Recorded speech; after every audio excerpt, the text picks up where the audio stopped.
Welcome, chess friends. Imagine sitting at the board. You are 23 years old.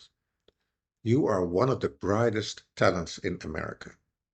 If you win this game or score 1.5 points in the last 2 rounds, you won't just earn the Grandmaster title, you will win the Sinkfield Award, a check for $100,000. This was the reality of Carissa Yip at the 2026 Tata Steel Challengers tournament. It is round 12. She had the white pieces against Grandmaster Danya Yuffa. A win secures the GM title. A draw means Carissa must win in the last round with black against Miyowi Lu, 16 years old and rated 2438. A loss means the dream is over. And on move 11, the position asks her a question. The question is simple. Do you play the Greek gift sacrifice? Do you throw your bishop into the fire for an attack that looks winning? Or do you play it safe with so much money and the title on the line? Carissa thought for 40 minutes. Let's look at what she saw and why the human element makes this one of the hardest decisions of her career. So let's just start at the beginning before we go to the Greek gift opportunity. And let's see how the game started.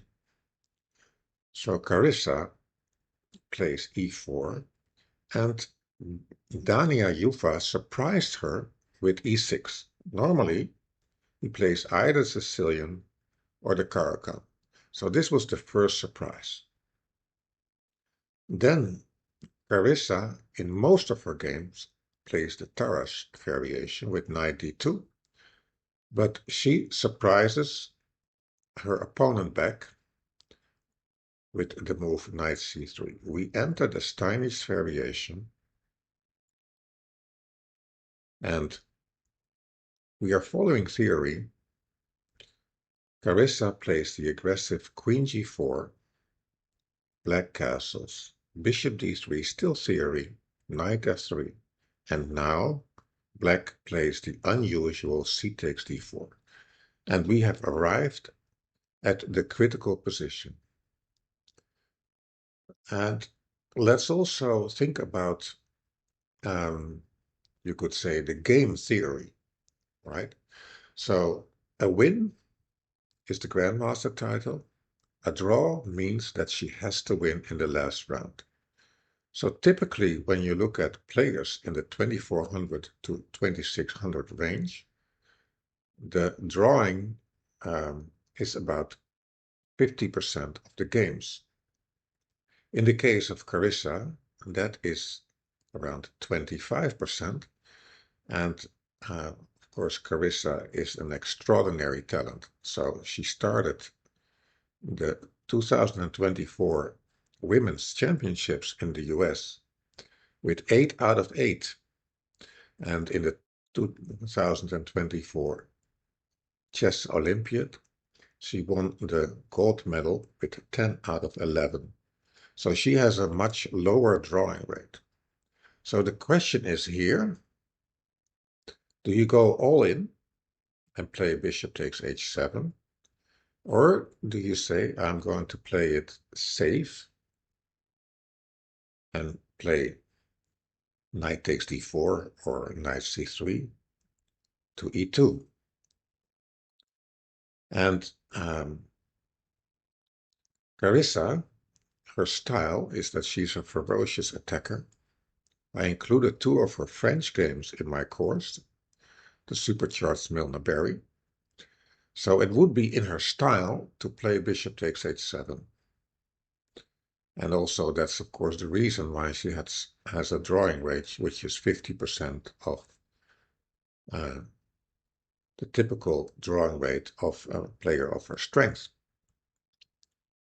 So now let's look at this position and think about the consequences. So Carissa thought for 40 minutes. So let's first think about whether the specific conditions for a Greek gift are in this position. So it is, of course, you calculate.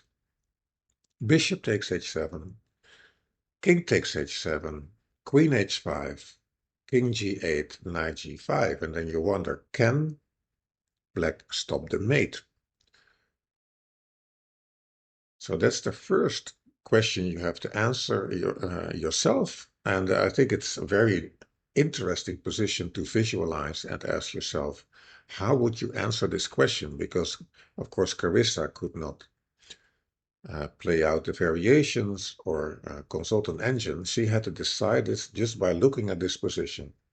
So we have bishop takes h7, king takes h7, queen h5, king g8, knight g5, threatening mate on h7. And then when you look at that position, you come to the realization that the only way for black to prevent this mate is by giving up the queen against the knight on g5. So queen takes g5. And white will take back with the f-pawn or the queen on h5, and then black will take the knight on c3. So that is where it all starts with the visualization. So let me put it on the board for you so you get an idea, but realize what Carissa had to visualize. Of course, she's a very strong calculator. So here we are, and let's just first assume, right, that she says, I'm going to take with the queen because I don't want the knight on d7 to take the pawn on e5 later, so I'm going to keep my pawn structure intact. So she had to assess this situation.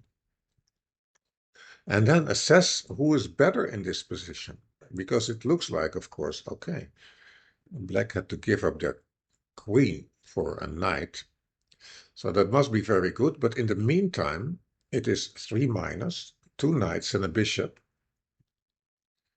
for the queen.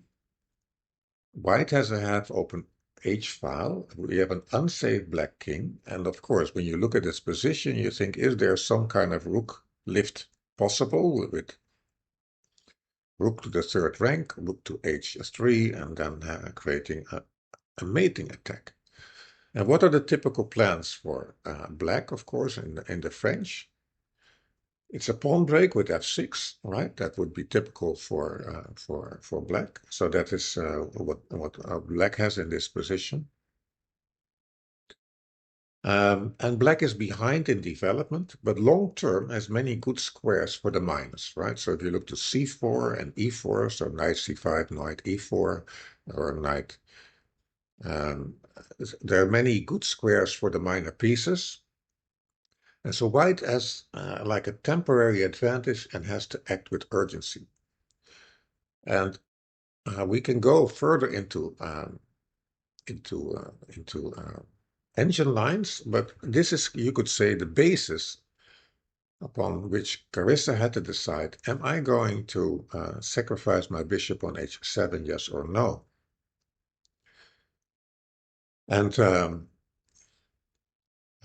of course, right, then I think, of course, she could say, in this position, I'm going to take back, right? And then, of course, you have two weak pawns on the c file. And then black plays the thematic f6 and queen g4, right? And then knight c5, mobilizing the bishop on c8 to defend the pawn on e6. And you have to evaluate this, right, from a distance, because we made these moves on the board, which makes it much easier. But she had to do that all in her head. And this is just one of the lines, right? Also, right, so you could say, if we look at d takes c3, perhaps she says, well, let me castle short. That was an alternative. Then again, f5, right? So it's like a pawn break or a move by the f-pawn. And we see that actually the mating attack with rook h3, rook f3, rook h3 is no longer a mating attack because the king can escape to f7. So let us go back, right? And let's just reset. So in this position, we saw that basically one of the trumps of black is to play the thematic pawn break with f6. So white might say, instead of playing queen h5, I can achieve the same with queen h3, and then the queen continues to look at the pawn on e6, right? So, for instance, well, we get to the same line. Now g6, a threatening mate on h7. But even here, right, you have to ask yourself, how do I assess this mess, right? So it's a very difficult material balance and a very unbalanced position to assess and to ask yourself the question, will I sacrifice my bishop on h7 at this position? And of course, you can also say, now that I know that f6 is such an important break, let me evaluate another move, right? So after this sequence, I'm not going to take with the queen on g5, but I'm going to take with the pawn. So f6 is not an option. I keep my queen on the h-file, so it's closer to the black king in terms of a mating attack. And you can see, for instance, if white would castle long here, right? In this position, black is already better. So this just gives an impression of how fragile the position is. And the correct way to continue would be like this, and then castle short. And now you can see this rook lift being implemented, knight g6, rook e3, e5. e5, of course, is to prevent the rook coming to h3. The bishop on c8 is covering that square. g4, interfering with the defense of the bishop. And now bishop takes g4. And you would say, what is that for kind of a crazy move by black? Well, it is to gain time and to force an attacker from the h-file. And now the pawn is on b2. White is better. But how do you see all this at the moment that you are in this position? So very difficult to assess. So there are, of course, a few things. C is a ferocious attacker, so it is her style to play bishop takes h7.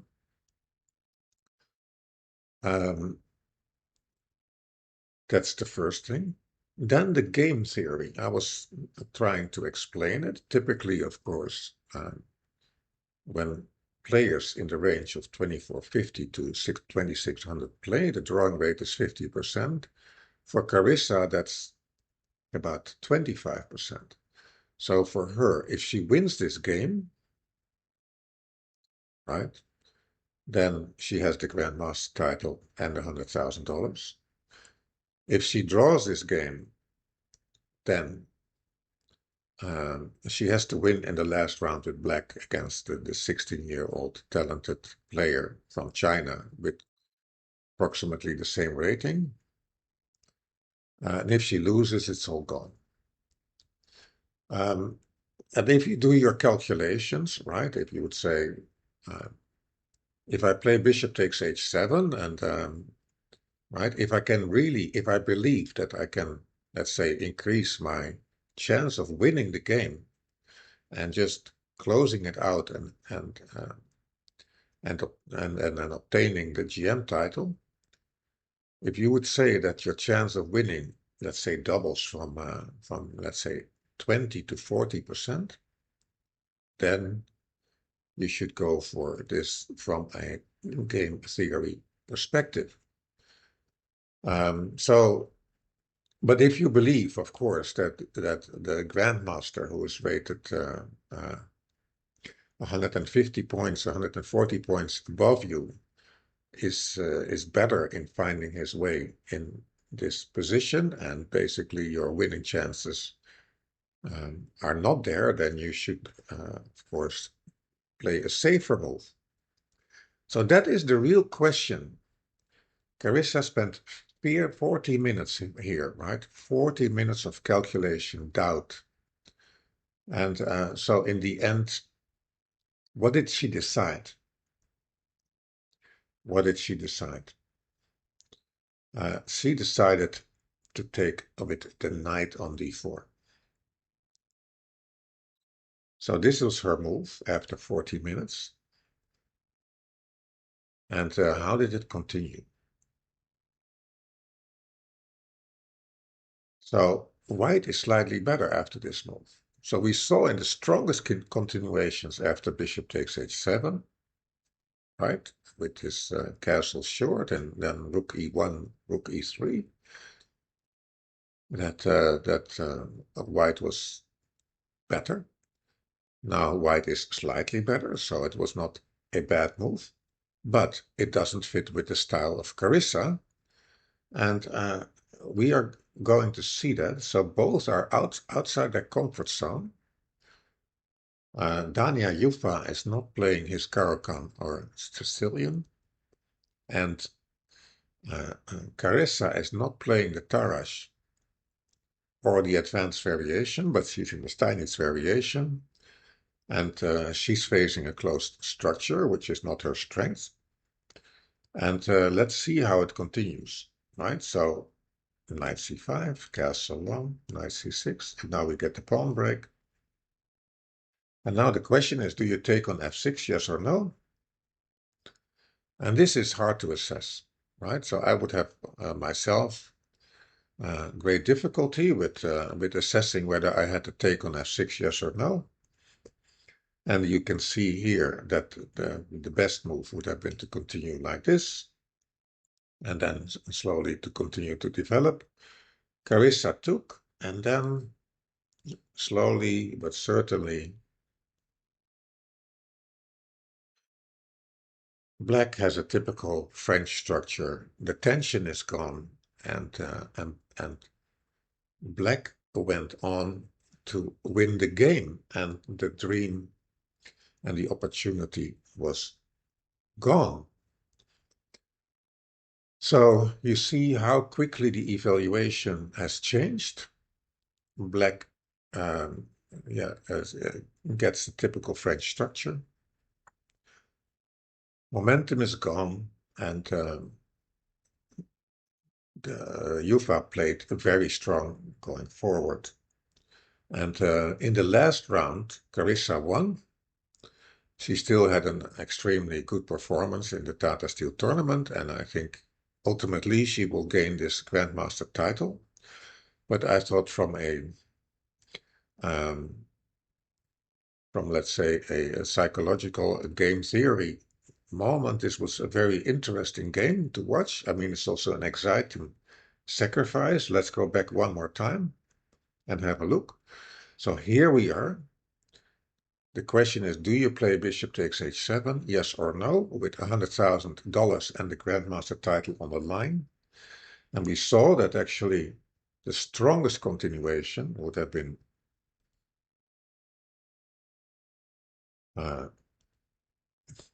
continuing like this, and then after this, taking here, keeping this queen on the h-file, and then after here, preparing the rook lift with rook f3, knight e5 prevents the rook to coming to f3, then we bring the other rook.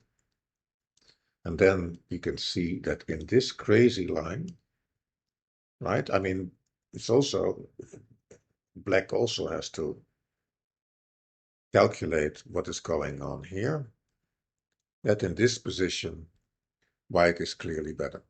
I think most players would evaluate that would have the feeling, the gut feeling, that after